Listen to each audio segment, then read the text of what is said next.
everybody back. Well, let's see if that helps. Yeah, every so often we'll get some issues with on our end. It says that frames are dropping, which means on your end you guys just see us freezing up. So my apologies for that. I think we're back up and running. So that being said, let's see. Right off the top, I want to mention a few quick stories, as we do most shows. We'll kick it off with some headlines, if you will. I'll start it off with this rumor, and I told Cole and another buddy of ours this yesterday. There's a rumor going around that John Cena, whether he's the one that's pitched this or not, and I mean, you can take it for what it is at this point, just a rumor, but the rumor in innuendo, as Conrad Thompson would say, rumor in innuendo is that John Cena wants to have a reign with the NXT title, have a program with Adam Cole that would lead up to a match as soon as SummerSlam, and then John Cena would take the belt off Adam Cole, and then John Cena would want to put over Keith Lee at the following year's WrestleMania. Take that for what it is, but Cole, what are your thoughts on that? I mean, like I told you, if it's true, 100% I would be down for it. Which is the big caveat at this point, if it's true. One, because I think the only thing I don't like about it is that if done wrong, it buries Adam Cole. And that's my concern. 100% agree. Is that if done wrong, it buries Adam Cole, and then he goes into Raw or SmackDown on a low instead of on a high. And so, if done right, it sets Adam Cole up to look really dope. Kind of how they did Kevin Owens when he came up. They were able to make Kevin Owens look really, really good and still let him leave NXT on a high, even though he had to drop the belt to do so. 100% agree. I just think that so I've only seen 2 websites pick this up, and I don't even remember what websites they were, if they're reputable or not. So take that for what it is. But it was interesting enough that I wanted to bring it up because I don't know if that would be considered a world title reign, because as we all know, John Cena is tied for Ric Flair for the most world title reigns, at least in terms of recognized title reigns, I should say. By the way, it looks like we have a few people jumping back on. I just want to kind of recap the rumor that we're talking about. So if you just popped on, the rumor is John Cena wants to whoever's pitching this, I shouldn't say John Cena wants to, but there's a rumor that John Cena will potentially be going for the NXT title that would set up a program with him and Adam Cole leading to a match at SummerSlam, and then John Cena would win the title. Again, whether or not it would be recognized as a world title reign, I don't know, but then he would want to put Keith Lee over at WrestleMania, at next year's WrestleMania. So this brings up a few interesting points. So kind of like Cole said, if done right, I would be okay with this. But this brings up a few interesting, I guess, a few extra storylines, so to speak. William says no. Again, I think if it's done right, I would be okay with it. But here are a few interesting factors. One, that means that Keith Lee would be with NXT for at least the next year. I think I would be less okay with him sticking around NXT and not going to Raw or SmackDown than I would be John Cena winning the NXT title. I feel like Keith Lee has reached a ceiling in NXT. Even if he picks up the NXT title, I feel like he's at a point where the fans love him so much that he's so over, move him to Raw or SmackDown. But the caveat to that is we've seen that happen before, and fans just... NXT has a special breed of... They have a special breed of a fan following.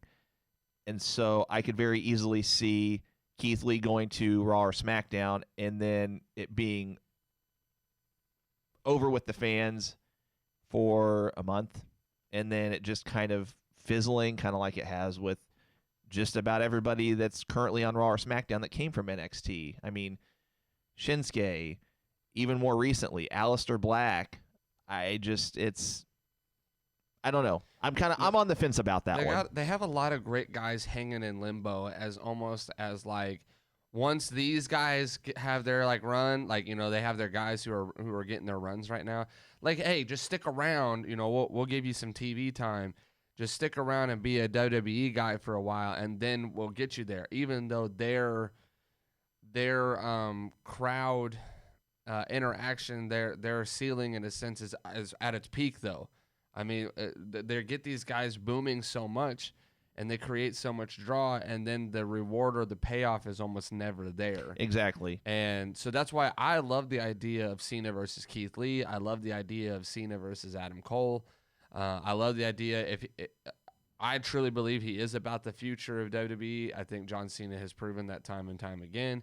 I actually watched some things the other day that says that John Cena was actually against being face for so long. The WWE, they were going to turn him face one night, and Vince pulled the reins back last second. Turn him heel, you mean? Yeah, sorry, turn him heel. And Vince pulled the reins back that night because he just felt like, why? He sells the most merch, like why ruin a bad thing or good thing? And I've heard that's happened a few different times where they had a plan for Cena to turn heel only to literally make they would change the script of, I don't know if it was Raw or SmackDown. It might have been both. I don't know. But I've read that this has happened on multiple occasions where it was in the storylines where they were going to turn him heel, and they literally, the creative changed the script, or McMahon demanded the script be changed literally the day of the show. I don't know. It's interesting to see what's going to happen there, if it even happens at all. Again, this is one of those rumors that I'm just like, I'll believe it when I see it kind of thing. Yeah. But I mean, it'd be it'd be something new for WWE to try. And again, Cena is at the end of his career, and that was going to be kind of like my segue to my other thing I was going to bring up in a second. He's at the end of his career. He knows it. Fans know it. WWE knows it. And like Cole said, Cena at this point in his career, maybe contrary to his career prior to him being in Hollywood, he is okay with putting over guys if it's the right talent. Yeah. And I think he could make Adam Cole look good in a match. I think Adam Cole could make John Cena look good in a match. I think that would be one of Cena's best matches he'd ever have in his career. Even a match with Keith Lee, I think that let's just say hypothetically Cena has the match with Cole and has the match with Keith Lee. If those would be hypothetically in this scenario, if those would be his last two matches, I can't think of a better way to go out winning the NXT title over Adam Cole and then putting over Keith Lee at WrestleMania. If you're John Cena, you have just put over, win or loss, you've just put over two up and coming talents. You have just probably had two of the best matches in your career. NXT as a whole just gets a pop. Exactly, and that was going to be my third point. NXT gets a boost from John Cena, and I wouldn't be surprised if this is something that has been in the works. If Triple H and Cena have been talking behind the scenes about this. Not to mention on that though, it's a lesser schedule for him. Like NXT is not near as demanding as Raw or SmackDown. It's not like we're giving the belt to Goldberg or Brock Lesnar like they have in the past, and then having them never be on air. Mm-hmm. NXT is the kind of show that he could cut a promo in Hollywood while he's shooting his movie or his show or his commercial, whatever it is that he's shooting, and still make that belt relevant on a show like NXT. So I'm not against it as long as it's done. It's well thought out. It's put together. It doesn't bury Adam Cole, and that it is about. I agree with you. If I'm John Cena strikes me as someone who doesn't want to be like Goldberg or the Undertaker or some of these guys, Not anymore. and wants to put on matches into his 50s and 60s for the sake of draw. I think he wants to be able to go out saying, I went out on my best. I went out being able to put on a good match still. I think John Cena is more than capable of putting on a great match still. And I think he wants to go out knowing that he can put on a great match and he's not just coming in to deliver an attitude adjustment and call it a night. Agreed. I want to read some comments real quick. William says dream match against Cena would be better. I'm trying to think what we were talking about prior to this. William, if you're watching us, clarify what you mean by that. And it's probably something really simple, and I'm not making sense of it. Zach has WWE has to not rush it because it already seems contrived. Josh says Cole versus Cena, the promo work would be amazing, but I fear Nexus turnout. I don't think Nexus would have anything to do with this. I think it would just be a simple Cena versus Cole / Undisputed Era. Again, if this is true, I'm of the mentality of, at least as far as this rumor goes, I'll believe it when I see it kind of thing. He just doesn't want it to be like how he was with Nexus. Right.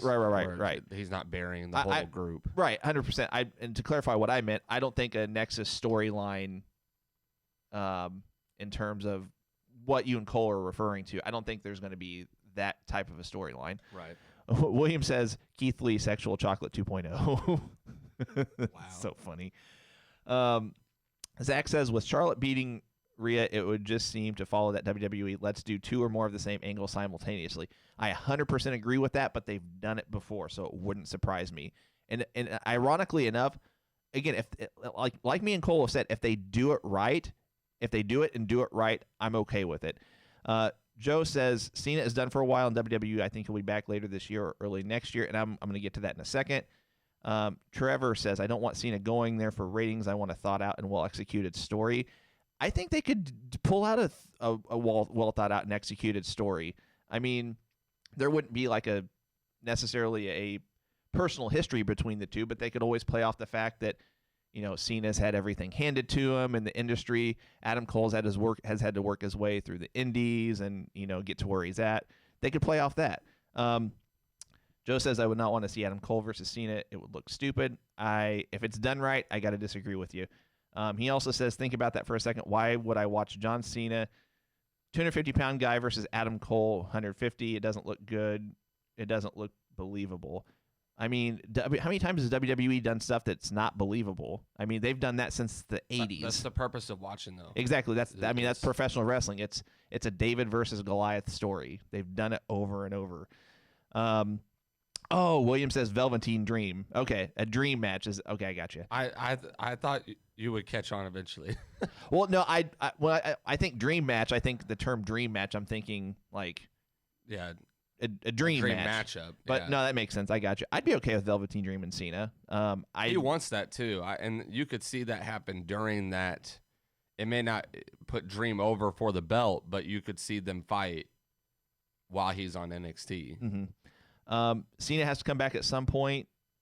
Joshua says Cena has to come back at some point once this whole virus blows over. They're going to need the cash and the ratings and cash flow he brings.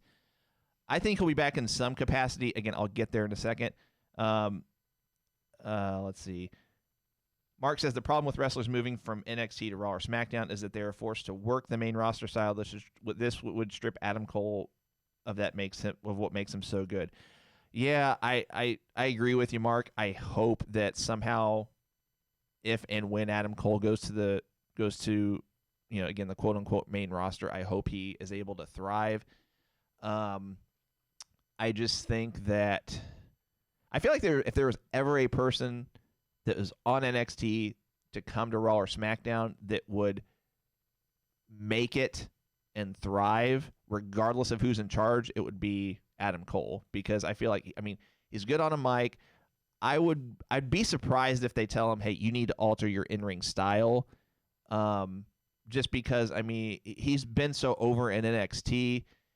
And if WWE tells Adam Cole, hey, you need to change how you work, meaning we need to go away from what's been working, I think that, again, they've done it before, but with Adam Cole especially, I think that'd be idiotic. It's just, it wouldn't make sense for me, especially let's say he goes to Raw.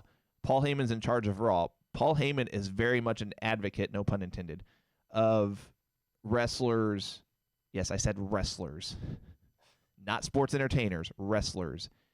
Paul Heyman is very much an advocate of wrestlers sticking to what works, sticking with what their style, how they talk, how they work a crowd. He's very much in favor of not rocking the boat in that regard, because it's been seen time and time again. WWE, once they've changed something, it's backfired on them.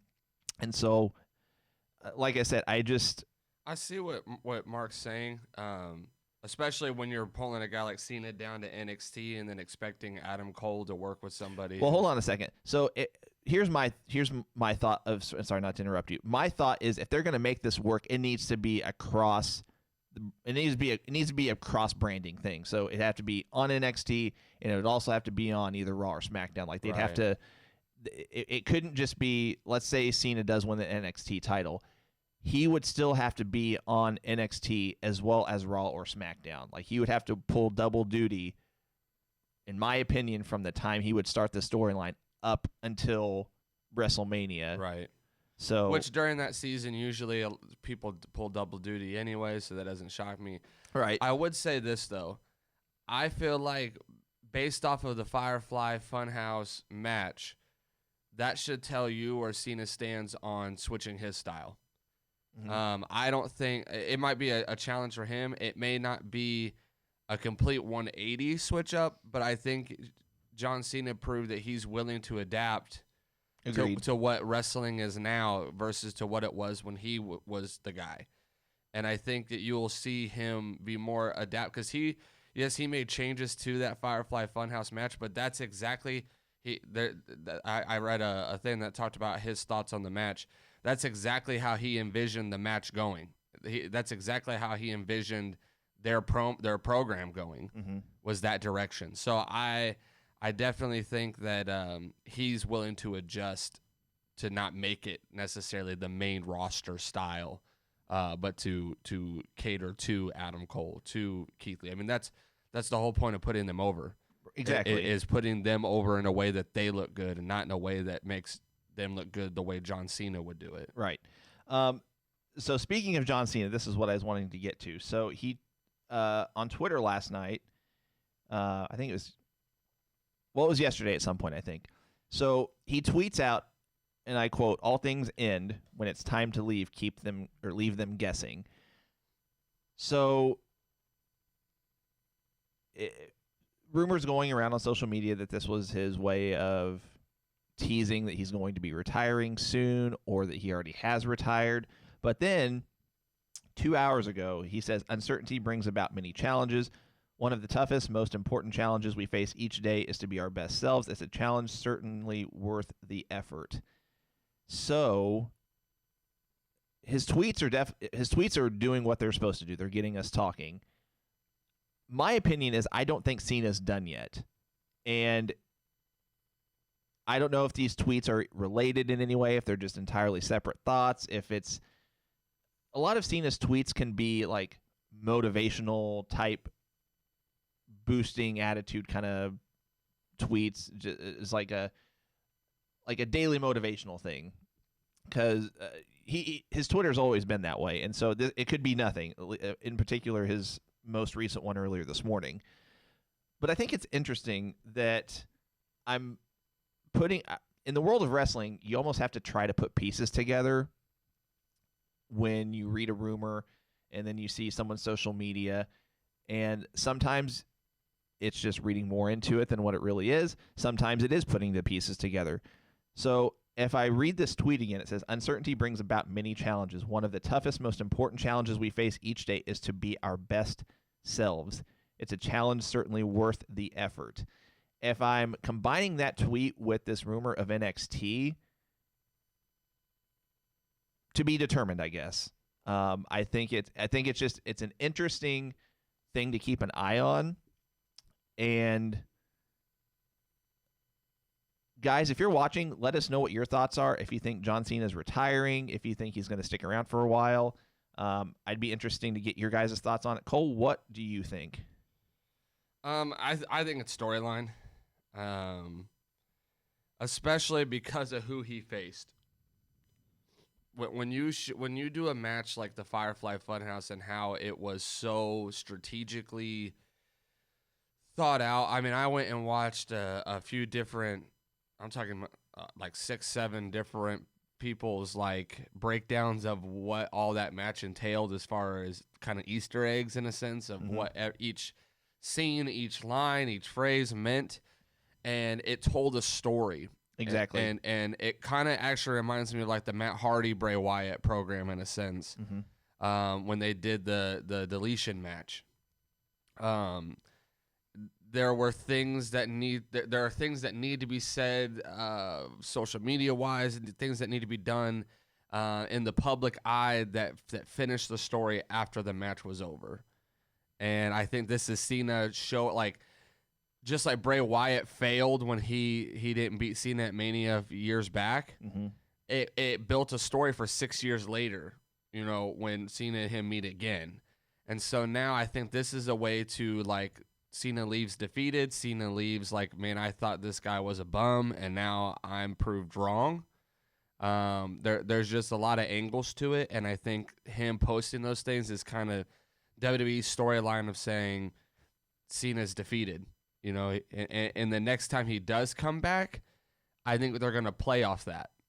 I think they'll play off the fact, he got literally destroyed by Bray Wyatt, the last time he was here. He's not the same guy, whatever, which could build to him having a heel turn, which could build to him having that title run that we're talking about. Like, there's so many spinoffs you could do when the time is right, and it doesn't have to be in a month or two. It could be at next year's WrestleMania even. So it's interesting. It definitely there's a lot of different stories that could come out of that, and what's behind all those. But it definitely sounds scripted. Considering the fact that he has such a Hollywood presence, it doesn't make sense going towards any other thing that's going on in his life. Right. And that would be a caveat to this. I keep using the word caveat. That would be all of this hinges on the fact that does Cena have another movie that he's going to be working on? That was my initial thought when I read the rumor, is that that's an awful lot of time to spend with WWE to work two lengthy storylines if he does this. So tell you what, we'll put a bow on that headline, so to speak, and we'll see what happens. I think that, again, not to sound like a broken record, if they do it right, I would personally be okay with it. Again, it gives Cena to go out in such a way that let's say those two matches would be his last two matches. Again, it would be two of the best matches of his career against Adam Cole and Keith Lee. He's putting over NXT. He's putting over two guys that are great in-ring workers. Win or loss, two great in-ring workers are putting over Cena. Again, win or loss. And I think it would be a win for everybody. Again, if it's done right, as long as nobody gets buried. So, that being said, just a couple other quick headlines I wanted to bring up. So we're going to talk about Dark Side of the Ring later in the show, in particular the Brawl for All. I came across an interesting story yesterday, and some of you guys have probably already read it, but McMahon once considered a Brawl for All tournament for up-and-coming NXT talents. So it's interesting that he wanted to try to do it a second time whenever the first one just fell flat. And I get the mentality that wrestling's changed in the sense where guys are working more strong style in the ring. They're taking more stiff bumps and stiff shots. And, MMA has become more popular since the first one. But, and Vince actually had to be talked out of the idea, which I thought was even more interesting. But personally, I'm glad that they didn't try it again, especially if, let's say they did it again, they need to rename it. They don't need to use the term brawl for all again, because those that have been watching wrestling for an extended amount of time, or even if you haven't been watching wrestling but know that, oh, WWF tried to do a shoot style tournament a while back, back in the 90s. Why are they going to try it again when it failed the first time? I think I'm glad they didn't do it. Cole, your thoughts? I wouldn't have been against it if it was scripted. But that's just it. It's not going to be scripted. You know what I mean? Like, if it was one of those kind of like, we want to play off of this, because it would definitely stir the controversy, especially for fans who were around for the Brawl for All, the original. Like, it would be like, oh, crap, like they're actually going to do this. Mm-hmm. And it would get people to tune in. But the idea that you can't control a Brawl for All. You can't control who wins. So, like, you could have one of the worst promo cutting, and we kind of saw that with the first one. We saw a guy who was a tag team specialist in a sense and was nothing really more than that. I mean, he was supposed to, as far as, like you said, trying to script it and control it, the rumor is, and, guys like Bruce Pritchard and whoever else was involved contend that they did nothing to fix or try to script this, that it was all random, even down to the guys that were paired against each other in the tournament. And I don't buy it.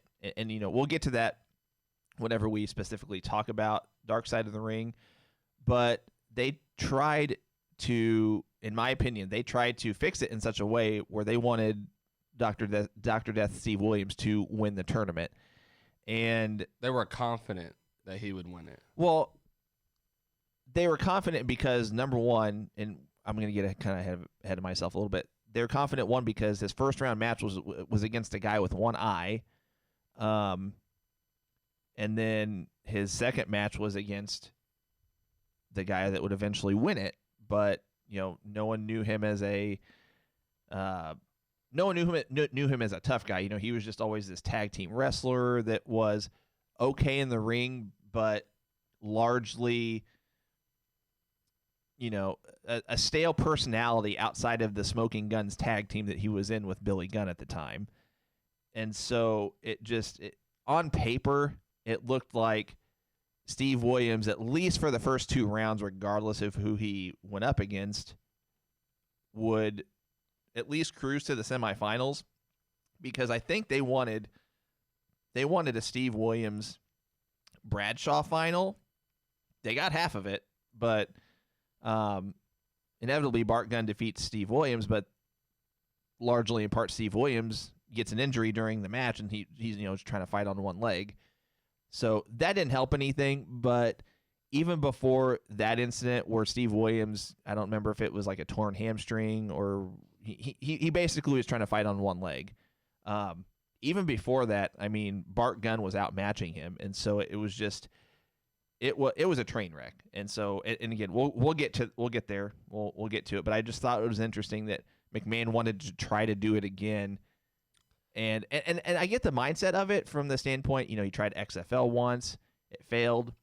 He wants to try it again. And before the coronavirus, it was actually doing fairly well.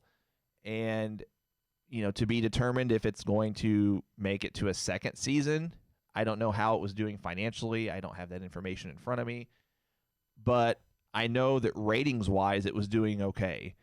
So, my thought process is I would not have liked it. But again, more power to McMahon to try to who knows what the actual plan was, though. Right, and exactly. We don't know all the details, and so I would have liked to know the exact details of it, especially after watching that Dark Side of the Ring last night.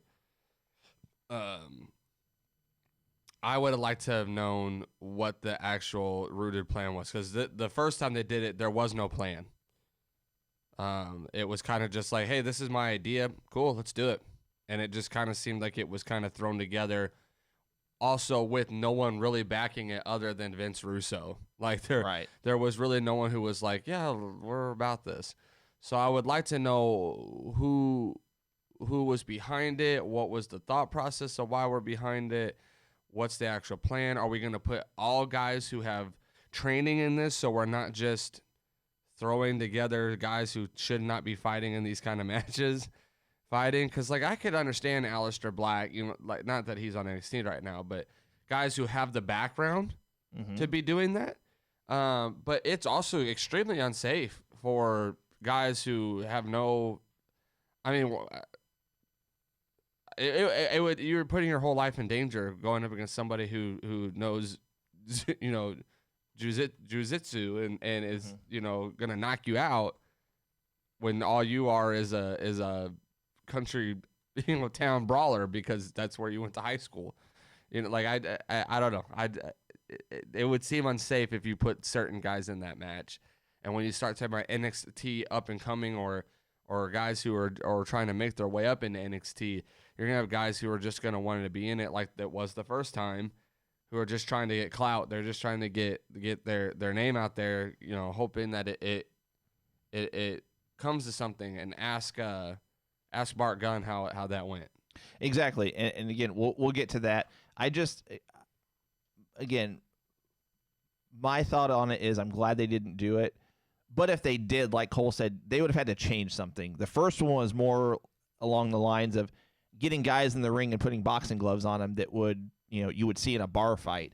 If they did it a second time, they should have done it with guys that, again, like Cole said, that have more of a MMA martial arts kind of training, and not just said, all right, guys, we're gonna put you guys in a ring, but just, besides the boxing gloves and besides the ring, just fight like you would in a bar. And that's kind of what Brawl for All, in my opinion, was, and it wasn't good. Yeah. But if they would have changed some things, more power to McMahon to try to rectify another past failure. So let's see. I was wanting to bring up one other story here. Assuming I can find it, and if I can't find it, we'll just nix it. Oh, that's what it was. So there were initial reports that and this will be a quick one. There were initial reports that Rhea Ripley had flown back to Australia because she was having some kind of visa issues, or her visa had expired or something of that nature. And,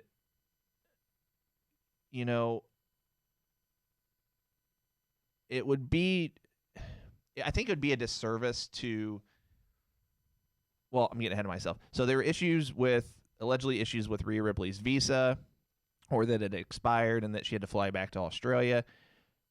And that was a rumor that's why she dropped the NXT Women's title to Charlotte Flair.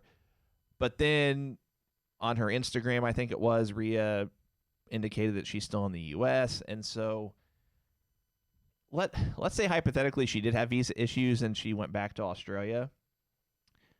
I guess I don't understand the mentality of, and I'm kind of thinking as I'm talking, and talking as I'm thinking. I'm not sure if I agree with the logic of taking a belt off somebody if they're not going to be around for a while. Case in point, Andrade, they kept the U.S. belt on him for, they have kept the belt on him for a senseless amount of time. I mean, he's had the wellness violation. I think he's injured now.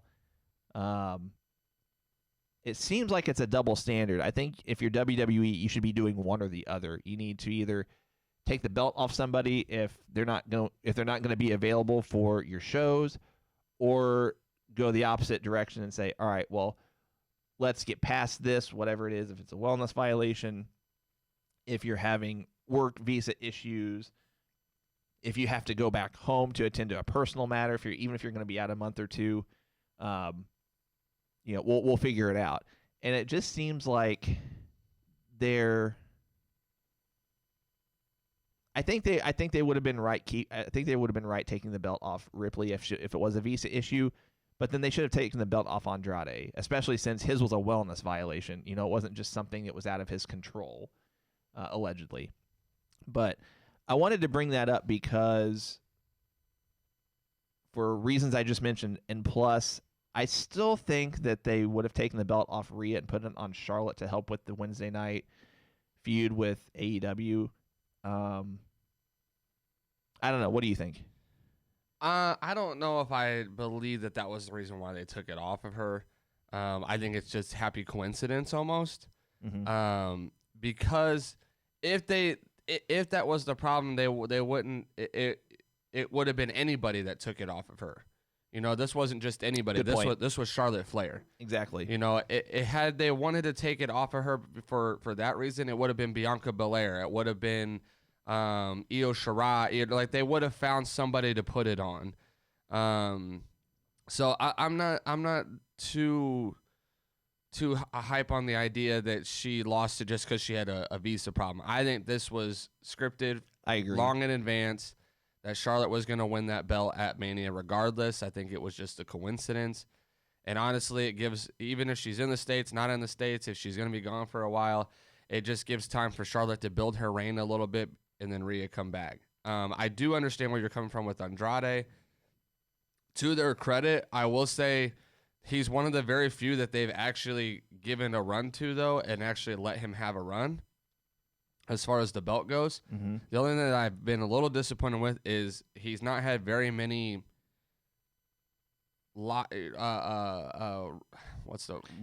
or to par opponents. 80% of his U.S. title matches have been against Humberto Carrillo. It's been like Carrillo, Mysterio, and I'm missing one. There was one other in there. Are you sure? But it was like there's like a rotation of 3 of them that they just kind of kept rotating in, and it's like, guys, you have other guys that you can use that Andrade can wrestle. Yeah. You know, you can put on good matches without having him drop the belt, especially how many times you have Zelina Vega get involved. So I get where you're coming from. The wellness policy thing was kind of dumb in my opinion because he was out of the country and wasn't because he actually failed it. It's because he didn't show up. But that's still he can control that. I mean, right. But I don't want to hold that over his head because of the fact that he didn't actually fail it. He didn't show up, which is considered a fail. Right. So I don't know. I definitely don't want double standards, but I don't think that this is a case of that. I think I agree. Had she been out of the country for a while due to that, and she was booked to keep the belt, they would have booked her to keep the belt and just found a way to work around it. 100% agree.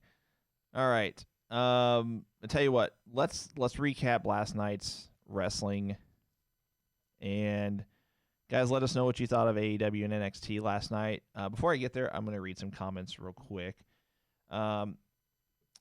Joe says he's flat out of control, and I'm assuming you mean Vince. Yeah. I think mentally he is not in the right mind to be running 2 companies, let alone one, especially because he can't make the product better anymore.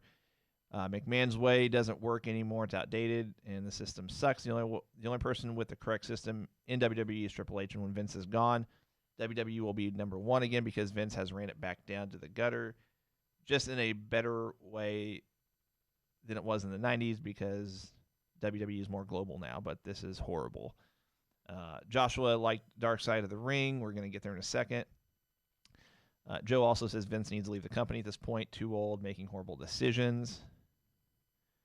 All right.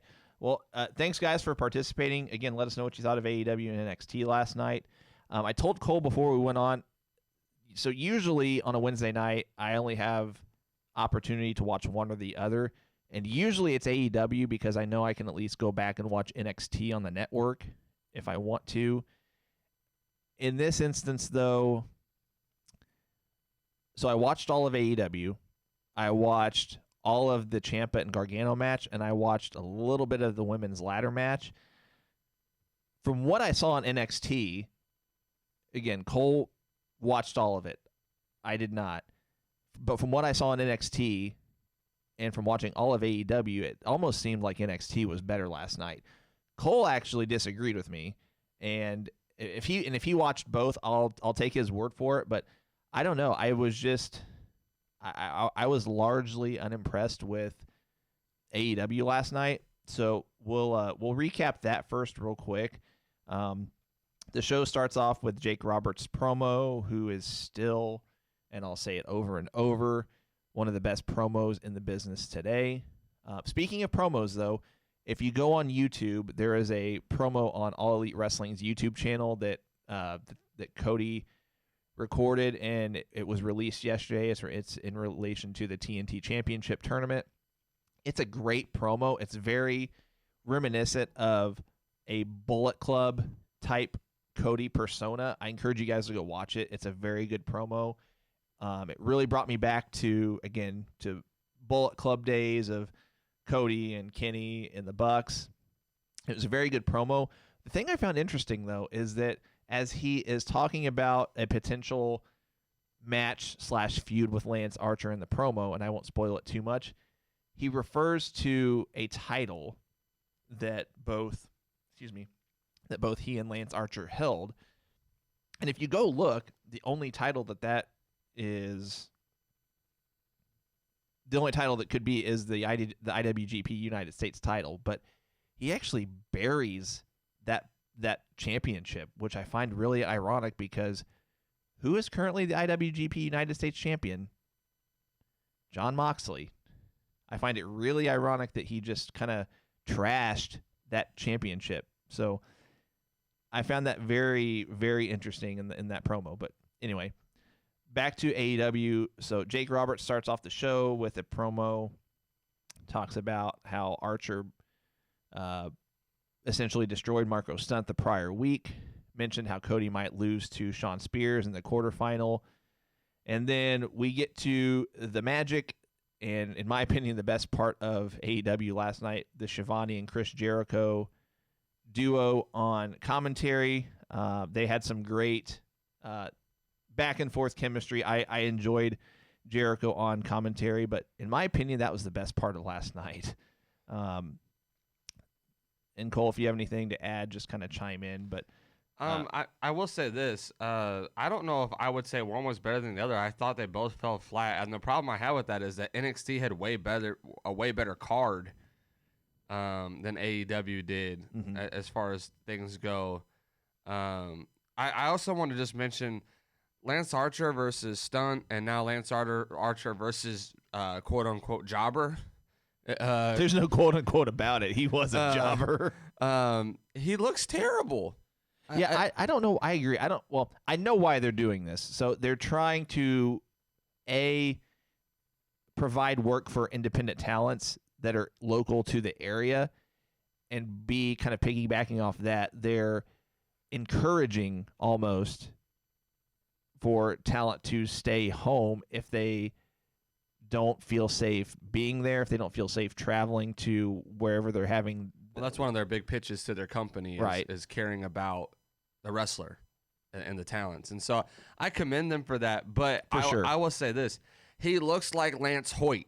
Okay, he doesn't look like Lance Archer. Lance Hoyt looked terrible in matches. And so like right now I am unimpressed.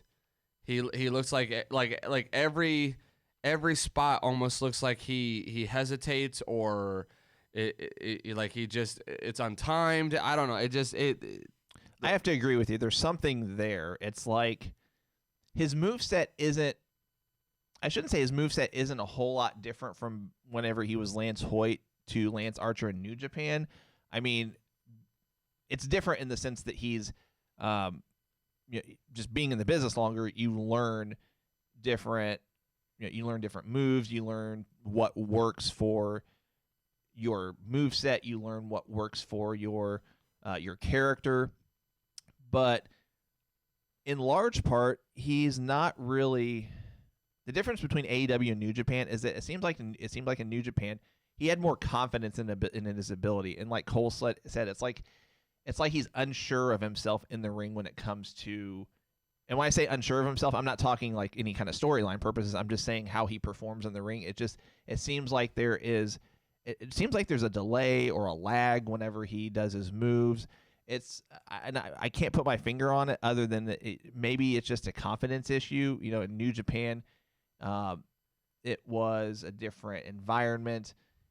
It was a fan base that is less picky than the American wrestling fan base is. And again, I don't know what it is, but he does need to step up his game. It's like he's connected to the Wi-Fi and it's buffering. I don't know. Like, he does not execute. You're supposed to be a monster, dude. Like, you're supposed to be like destroying people, and you're going against jobbers and dudes who weigh 85 pounds, and you still look bad. Like, you like, I don't want to see you versus Cody because Cody will expose you. Like, I don't want to see that now. He needs. I agree. He needs to improve in the ring. He needs to be, again, if it's just a confidence booster. I don't know if he's intimidated by working with Jake Roberts. I don't know, but maybe I agree with you. The no crowd thing could be part of it right now. He did come in. That's true. Pretty much with no crowd. I don't know, but I did want to mention that. Like, he looks rough. It just doesn't look good. Yeah, rough is a good word to put with it. I think he wrestles about as good as a Britt Baker promo. I wouldn't go that far. It's been pretty bad. It's bad, but a Britt Baker promo has been, yeah. Anyway, so Lance Archer gets the win in about a 2-3 minute match, if that. Britt Baker versus Hikaru Shida was actually a fairly good match. Yeah, it was all right. Britt Baker looked like she got busted open the hard way. Oh, yeah. And this match went maybe a little longer than it should have, but nonetheless, it was still a good match. And I don't know. I can't really. This AEW Dynamite last night was really hard to say. It's really hard to pick a match of the night because at best, whichever one you could say match of the night was, it was probably on an A, B, C, D, F scale. It was probably a B. So it was above average, but none of them were fantastic. I would say if there's a match of the night, it was either this one or the Spears Cody match. Yeah. But either way, this match I felt went a little longer than it should have, and that may be to its detriment. If I were to pick a match of the night, if you were to twist my arm, I'd probably say Cody and Spears, but I would say this was a close second. Hikaru Shida gets the win in. Britt Baker's a champ, though, man. Like, to get busted open, I think it was her nose, too, that got cracked. That don't feel good. And then she went and cut a promo afterwards. Yeah. And did actually one of the better promos that I've seen from her. So I do give her credit where credit's due to get your nose cracked open, take the L, and then go to the back and cut a promo. Agreed.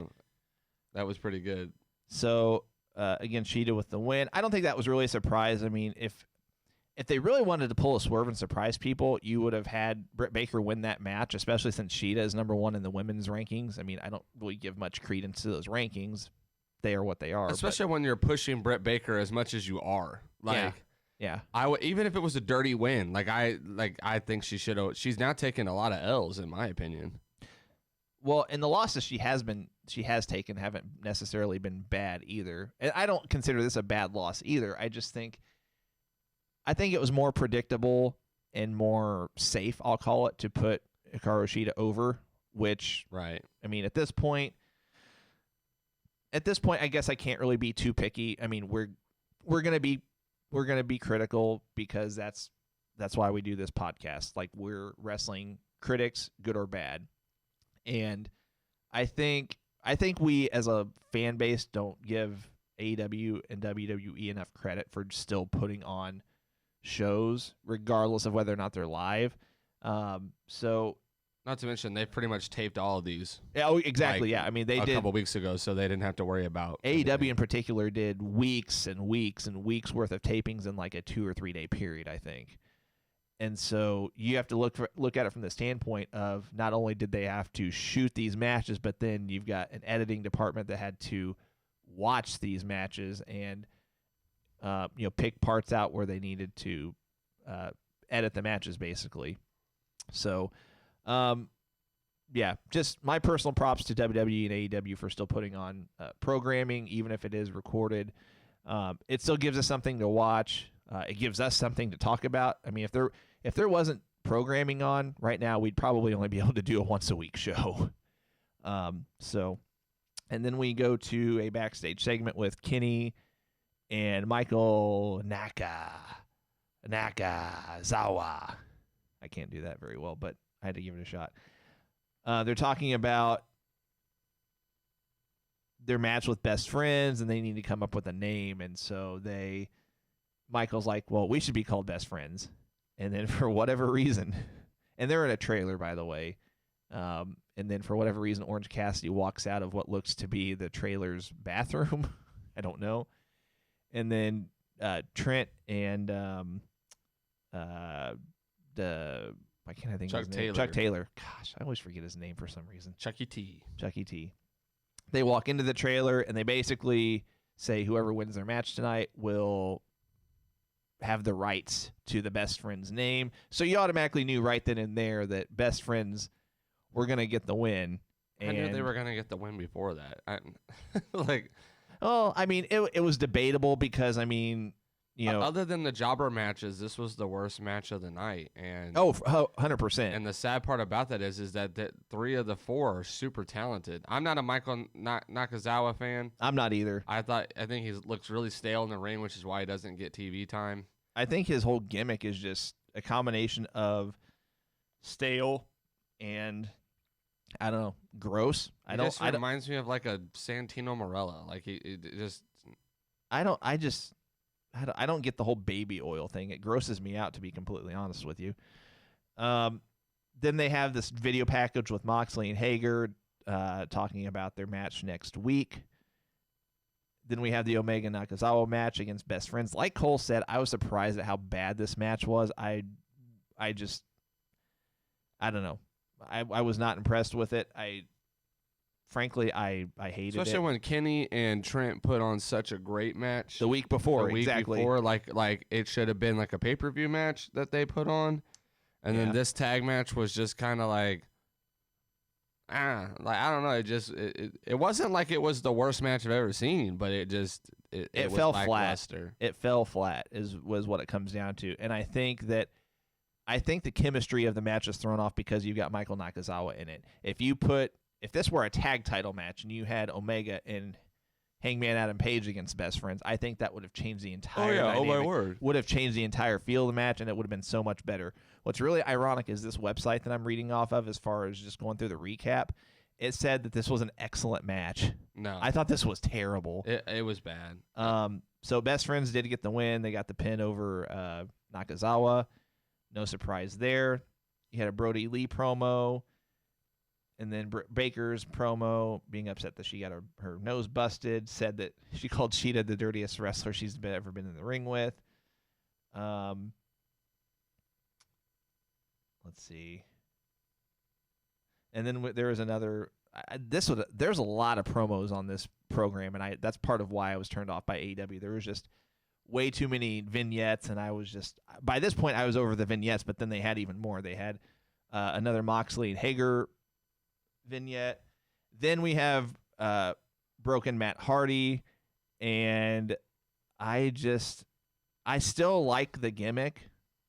I like the storyline, but I think by this point in the show, like I said, I was done with vignettes and promos. That I kind of just sat there and was like, okay, just kind of sitting through it, and then it was poorly placed. I think the actual promo itself was great, again, but I think it was poorly. Matt Hardy was hilarious in that promo. Agreed, but again, but it was poorly placed on where they showed. I agree. They needed to open up with that. They should have opened up the show with that, because again, you open up the show with that, and then you cut to Jericho and Shivani on. I don't know. The Jake Roberts opening was pretty dope. It was good, but you could have probably had that, but done that right before. I mean, when you only have like 4 or 5 matches on the card, it's hard to space out so many promos and things like that. But he could have been after the Brody Lee match. Like, they could have spaced them out a little bit more strategically. Yeah, and that was kind of my point. It was, I don't want to say, I would say near impossible to, adequately space out all the vignettes and all the promos. That they should have just rearranged the placement, and I think that would have made a big difference with the Matt Hardy promo. And then we have the Brody Lee squash match against Lee Johnson. Obviously, Brody Lee gets the win. I'm not even going to say more than that because it's not worth it.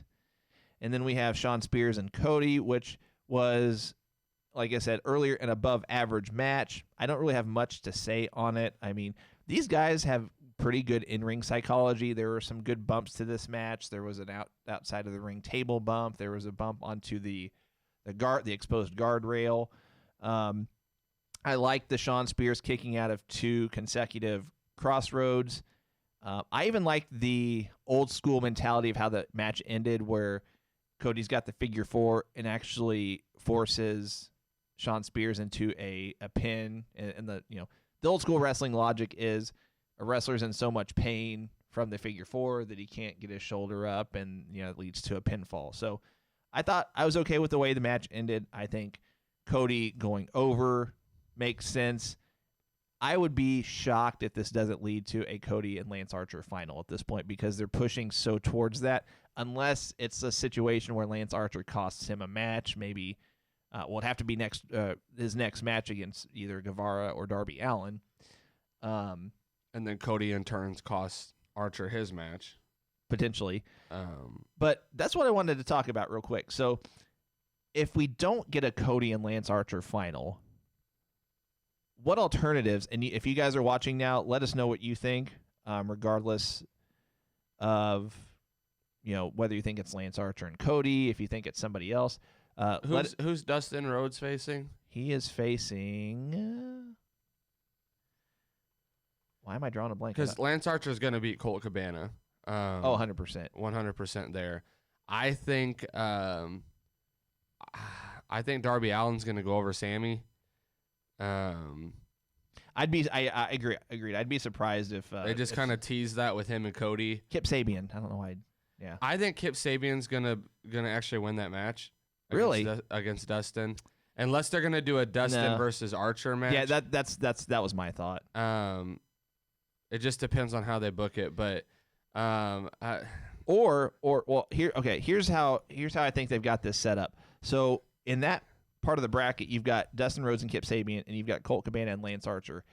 You've got a situation where they've teased a Colt Cabana Kip Sabian feud. I wouldn't be surprised if it's they mess with each other. Yeah, too. if they cost each other matches there.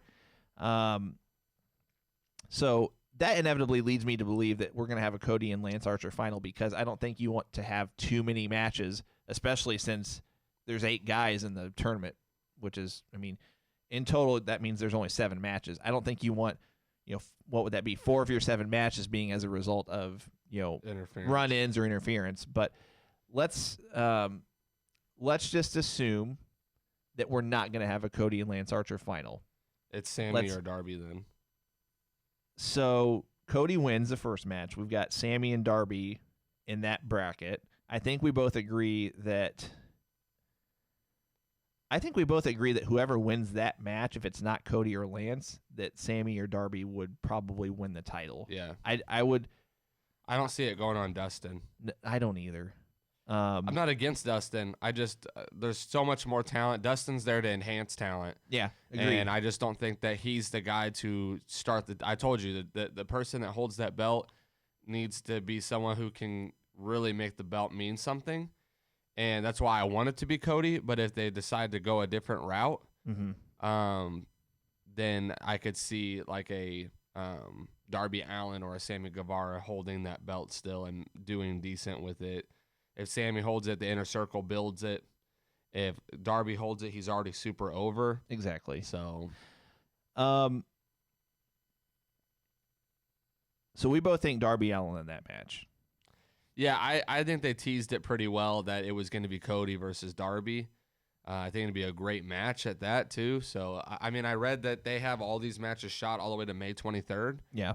So, if that's the case, they already have the winner picked. Because May 23rd would be when the TNT tournament ends. Yeah, real quick. Chad says, I have a feeling that the finals will be Cody versus Lance Archer. Zach says, I really enjoyed the show. I got to bounce, but I'll definitely be watching from now on. Hey, Zach, we appreciate it. We're glad you enjoyed it. We're on every Monday and Thursday morning at 10 a.m. Eastern, 9 a.m. Central. So yeah, if you can't stick around for the whole show, we appreciate you guys sticking around for as long as you can. Our shows usually go about an hour and a half, hour 45. So we are a more lengthy show. So yeah, just check us out whenever you have a chance, especially if you guys are in quarantine. You got nothing else better to do, pop us on. So that would set up a Cody and Darby semifinal. And then on the other side of the bracket, we said Archer Lance and and Dustin. Lance and Dustin. And then, see, this is where I have trouble because that means you're either going to have Dustin Rhodes or Lance Archer in the final. And let's say hypothetically we have a Lance Archer Darby Allin final. Do you really put over Darby Allin in that situation? Not clean. I'd love to see it, but not if you're protecting Archer. Exactly. Here's my thought process. You could have Archer versus Cody, have Cody win it, even if it's not clean, and then continue their feud as Archer challenges for the belt. Mm-hmm. You could have Cody win his match and Archer interfere, but in a way that Cody still wins the match, like it was a failed attempt to interfere. Right. Cody wins, then Cody comes out and interferes with the Dustin match. Dustin and Cody put on another classic, and then Archer interferes with that, or afterwards Archer starts to attack Cody and they feud for the belt. Right. Either way, you're going to get that feud. I think it makes more sense for them to fight for the belt and put it on Cody, and then have them continue their feud. Mm-hmm. I really hope, however they go about this, that they don't put the belt on Lance Archer. I don't think he's in any position, even if his in-ring work at this point was decent, which it's not. Like we Way just talked too about, like we just talked about 5 or 10 minutes ago. He needs to do something. He's not confident in the ring, but It's too soon for it's him. too soon to put a belt on someone that you just brought Not into a the new company. belt. Not No. something. Not as a first inaugural champion. Nah, it can't be him. And here's my logic with putting the belt on Cody. They want to do something with this belt that they did with the AEW title. They want to put the belt on somebody that has prominence for the title to immediately mean something. And unless you put it on Cody, I don't think you could put it on anybody else in this tournament and immediately make it mean something. I mean, at best case, if it's not Cody, maybe Dustin Rhodes, but I don't think anyone else in this tournament, it would make sense for it to... I think AEW wants their first TNT champion to be someone, like I said, of prominence that fans recognize regardless of whether or not they watch the product. It's got to make the belt worth it. And I love what Chad says here, too. I wonder if they brought this championship tournament in earlier than expected. That way they can draw attention away from the blood and guts match, which they will have when they can actually have a crowd. I almost agree with that, actually. I think this was That's a good point. Definitely something that they probably brought in a little bit earlier than expected, to have someone. It literally covers the card for itself. You know, when you have 8 matches that need to happen and each show's only having 4 or 5 matches, Right. you're able to space that tournament out almost the length of this shelter in place. Mm-hmm. And so this tournament actually really helps AEW because they can put on decent matches, good matches, incorporate all their people, their singles matches, so they don't have to have that many people in the building for it. Right. And it covers the card. But at the same time, I definitely think it seems a little rushed based off of the matches that were booked. Like Shawn Spears was in it, and he had like no build up for that. And not only was there not a build, he was Looking for a tag partner. Yeah, and it didn't Haven't heard make a thing about that since. Kip Yeah. Sabian, not really on TV much. not enough anyway. Colt Cabana hasn't really had a real singles match. No, he's had one singles match, but I think it was on Dark. Yeah, I mean, like he hasn't had much. he hasn't been on Dynamite much. Most of them haven't had much, so it's like maybe was something. It's a really good point. That was probably done a little earlier than expected. Yeah, and I wouldn't be surprised if that's the case. My only hesitation to saying that it was done too early is they specifically booked the finals to be at Double or Nothing, which is in about a month and a half, and that's been rumored to be changed because it's going to be in Las Vegas, and they recently had a their own I'm sorry, it wasn't Vegas. It was the actual venue, the wherever they're having it. The just one second. Now, I will say they probably did have it booked for Double or Nothing, but they could have sped up the tournament. They could have had 2 or 3 matches done, and 2 matches done each week versus only having one. MGM Grand. I don't know why I couldn't think of that. I also read that they were talking about just going and getting a random building and not telling them where they're shooting it and shooting an empty arena, Double or Nothing. Well, see, okay, so I've read other interesting things. So real quick, so basically the pay-per-view might not take place because MGM Resorts International has announced that they are suspending operations at all of their Las Vegas properties until further notice, and that was just as of yesterday. So I mean, that's a very recent update, occurrence, whatever word you want to put with it, development. And it's interesting to note that so the Khan family, they have a big boat, yacht, whatever. I wonder if they decide to hold Double or Nothing on the yacht or boat, whatever the Khan family has, if there's no venue for them to have it in the United States, I wonder if they go that route. Case in point, so if they're out in the water, there is 0 governing bodies that say you can't have this. Unrelated story, but Dana White, president of the UFC, I've read that there is a possibility that he either has or is going to buy his own private island so they can continue to have UFC events. Because again, if he has his own private island, there's no governing body that says you can't have events. And so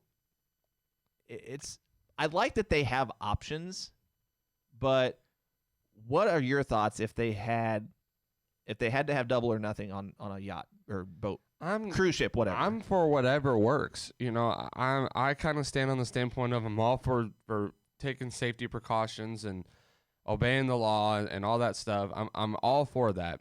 And as long as they're abiding by guidelines, I'm cool with it. So if it means, like I told you, I was super thankful that WrestleMania was on. It gave me something to watch. I've been super thankful that wrestling, both promotions, have continued to put on shows, empty arena, Agreed. to give me something to keep my mind off things, especially while I'm sitting at home bored out of my mind all the time. So if they went on with Double or Nothing, it was on a yacht, it was all wrestlers only, and that was it, and I got to still see Double or Nothing, those guys can put on a match without a crowd. I've loved what AEW's done with having wrestlers out by ringside kind of cheering on and playing the heel and face advocates of each match, and have enjoyed that. And so I think they could pull it off super easy. It doesn't have to have many people. And I don't think that that's distasteful or disrespectful to the law either. I think they're saying, hey, we're not gonna have anybody except who works for us. It's all optional. We're not forcing anybody to work this. And we're gonna take it away from people too. No one's gonna be on this. There's not gonna be anybody that's gonna get affected by this except those who are employed and willing. Mm-hmm. Exactly. I would be all for that. Yeah, and I agree. I think it would just be, and not to, what's the term I'm looking for? I guess my only thought process is, would it seem like overkill because they just did the Jericho Cruise? And Nah. Those are two different things. They're not going to book this as the Double or Nothing cruise. No one's getting to ride on the boat. Well, no, I agree with that, and I agree. I agree with you. Period. I'm kind of just thinking out loud. Where if I'm, like I said, I agree with you. I'm just thinking in terms of what another fan might think or what they might, if they. I don't think so. I think especially. I don't either. But again, given the mindset or given the circumstances, they're just going to be happy that it's happening versus. Yeah, I agree with you. I'll tell you what, guys. Hey, just real quick. Promotional consideration paid for by the following. Before we dive into our NXT recap and talk about Brawl for All, I wanted to mention you can check out the Going Broadway podcast with new shows every week on Apple and Google Podcasts, as well as a number of other platforms where you access your podcasting. For those of you watching us live right now, each show is archived, and you can go back and watch any one of them on Facebook or our YouTube channel as well. You can see down below here, right there, is our YouTube link, goingbroadwaypodcast.com/YouTube. Cole, can you look into your camera and point downward? Further down. I'll show you. Nope. You're right over here. Right there. That is our Twitter link at goingbrdwypod. And we are also on facebook.com/goingbroadwaypodcasts. Podcasts. Sorry, not plural. Please also download our free app. It's called Yo Radio. It can also be downloaded through the App Store or Google Play. Yo Radio is the most advanced user-driven streaming radio service on the market today. Everything you'd expect and more from the most full-featured platforms ever developed. Listen to an endless genre of music, podcasting, including our show via the Lineup channel, sports, news, and more 24 hours a day, 7 days a week, and it's always 100% free. Again, that's Yo Radio, available via the App Store, Google Play, or by visiting yoradio.com. You can also check us out via our web host at lineupmedia.fm. Wanted to plug our giveaways real quick. Giveaway, I should say. We just did our T-shirt giveaway last week, or earlier this week, I should say.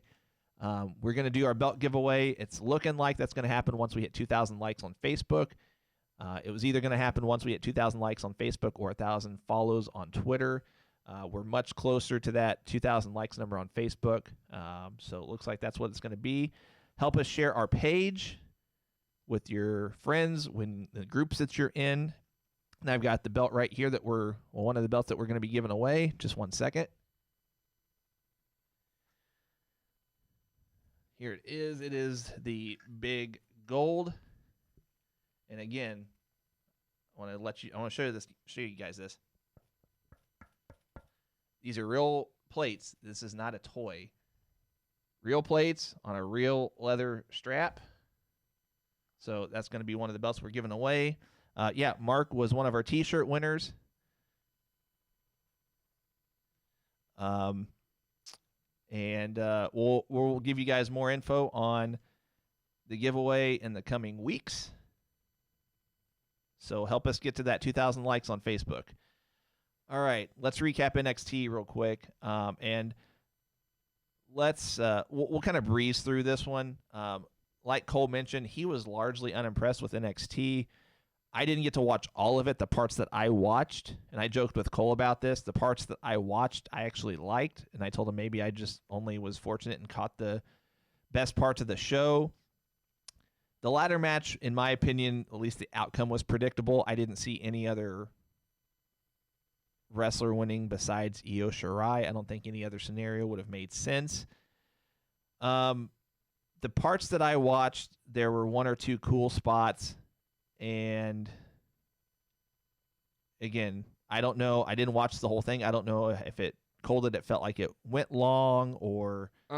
So this goes back to the fact that the NXT division has the best women's division that there is. You'll hear my opinion later on. This was match of the night. Across both shows, AEW and NXT, this was match of the night for me. It was really good. There's a lot of talented women, a lot of women who it's not their time now, but you can see they definitely have a future. Mm-hmm. With the fact that Charlotte Flair just won the belt, it was a very predictable outcome because Agreed. Bianca Belair wasn't in the match. There was very few that were ready to work with Charlotte. And to me, Io Shirai was one of those, was the only person that I felt like could handle a Charlotte Flair match. Mm-hmm. The only other person potentially, maybe I looked at it from, if it's not Io Shirai, who could it possibly be? Maybe from an in-ring skill standpoint, in my opinion, would probably be Mia Yim. I like Mia. I don't agree. My thing is, Mia would be the only one. The only reason why I wouldn't say Io is because Io can't cut a promo very well right now. That she doesn't really cut promos. And so with someone who's as strong as cutting a promo as Charlotte Flair, I feel like there might be a little bit of lackluster there where Mia Yim can cut a pretty good promo. So I don't know. But this was match of the night. I thought it went really, really well. I could have saw Candice LeRae to an extent just because they like her, but At least until the end of the show. right. But again, it was a good match. This was the part of NXT that I was like, okay, I can get behind this. I almost would have said I wouldn't have put this match and the Johnny Gargano Ciampa match on the same card. I would have made this the main event of this NXT and then did the Johnny and Ciampa match next week or whatever the case may have been. But I thought it was match of the night. And then we go to a Finn Balor promo. They're still plugging the fact that he and Walter are still feuding, even though, I mean, we don't see. Is NXT UK still on? I don't think they're doing any shows, are they? I don't. Be honest with you, I don't follow NXT UK. I don't either. It's very boring. I mean, Walter is really the only thing that they have right now that really interests me. So I just kind of follow the highlight reels of them. Yeah, but yeah, same here. But I'd be interested to watch a Walter Finn Balor. I would match. definitely watch that. But yeah, I agree. And if you're watching, if you know if there's NXT UK or not, let us know. But they're still plugging away at that feud, and then we get this tag title match, which I don't really. I don't get these guys. I don't get what they're tag title or tag. Just sorry. Oh, sorry. I was like, oh. I probably said tag title, and I'm reading this as I talk, and it mentioned Matt Riddle with having the NXT tag title. Oh, yeah. But I don't even. Indus Sheer. Yeah, I don't know. No surprise they get the win. They look like Jinder Mahal's next henchman. Yeah, like they don't look like a legitimate tag team. They are really rough in the ring, and I said that when they attacked Matt Riddle, they looked absolutely terrible. I mean, like nowhere even close to being ready. It wasn't. Yeah, it wasn't to good to get TV time yet. But they literally look like Jinder Mahal's next henchman. Like they don't look like legitimate threats. They look like they need a guy to tell them what to do. They kind of just remind me of like a offshoot of the War Raiders or AOP. Like they just look like two really big guys who are just gonna come in there and wreck shop. They have no personality. They look like they need a mouthpiece. Exactly. That's who they remind me of. They remind me of AOP. Yeah, they're just two big guys. AOP could at least cut a promo. These guys don't look like they could do anything. They look like they're just two really big guys who will beat up on people, and when or if they ever get a main roster debut, they'll be debuted with like a Jinder Mahal who will do all the talking. Yeah. And I kind of feel like that these guys are going to be the equivalent of Ascension. Like as soon as, like, I don't know how long they'll be around NXT, but as soon as they get brought up to Raw or SmackDown, they'll just be. Oh yeah, they'll be squashed. They'll have like a initial like jobber run while they'll beat up on jobbers on the main roster to make them look decent.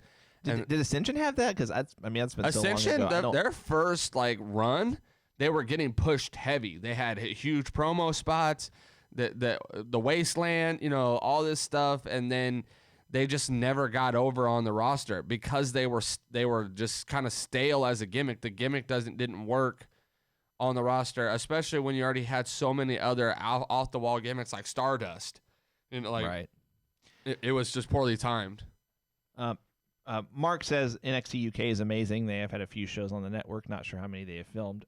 Mark, do you know if you're still watching us, do you know if they're still putting out shows every week? I mean, even if they're taped. If Mark recommends something, now I need to watch it.